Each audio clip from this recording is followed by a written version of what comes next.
తెలంగాణ రాష్ట్రంలో హైడ్రా వ్యవస్థపైన పెద్ద చర్చే నడుస్తోంది. అక్రమ కట్టడాలే లక్ష్యంగా హైడ్రా ఏర్పడింది. అయితే మొదటి సంపన్నుల ఆక్రమణలను హైడ్రా కూల్చివేస్తున్నట్లు హైడ్రాకు విపరీతమైన మైలేజ్ వచ్చింది.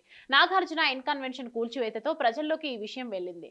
అప్పుడు హైడ్రా కూల్చివేతలపైన సర్వత్రా హర్షం వ్యక్తమయ్యింది.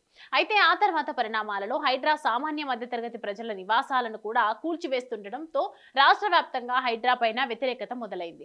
పేద మధ్యతరగతి వర్గాల వారు హైడ్రా కూల్చివేతలతో కన్నీరు పెట్టుకుంటున్న అనేక వీడియోలు సోషల్ మీడియాలో హల్చల్ చేస్తున్నాయి. ముఖ్యంగా ఆపరేషన్ మూసీ పరివాహక ప్రాంతాలలో ఉన్న ఆక్రమణలను కూల్చివేయాలని నిర్ణయించడంతో మరింత వ్యతిరేకత పెరిగి హైడ్రా వ్యవస్థపైన ప్రతిపక్ష పార్టీలు కూడా రేవంత్ సర్కార్ను టార్గెట్ చేస్తున్న పరిస్థితి వచ్చింది.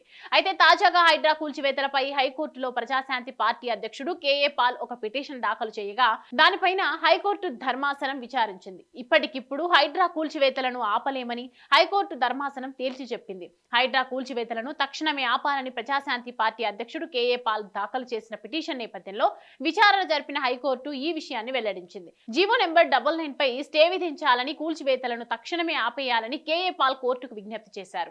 అంతేకాదు హైడ్రాకు చట్టబద్ధత కల్పించాలని, అక్రమ కట్టడాల కూల్చివేతలకు నెల రోజుల ముందే నోటీసులు ఇవ్వాలని కూడా ఆయన తన పిటిషన్ లో కోరారు. ఇక పిటిషనర్ తరపు వాదనలు విన్న ధర్మాసనం ప్రతివాదుల కౌంటర్ దాఖలు చేయాలని ఆదేశించింది. తదుపరి విచారణను అక్టోబర్ 14వ తేదీకి వాయిదా వేసింది. కోర్టు ఈ కేసులో ప్రతివాదులైన హైడ్రాకు రాష్ట్ర ప్రభుత్వానికి నోటీసులు పంపించింది.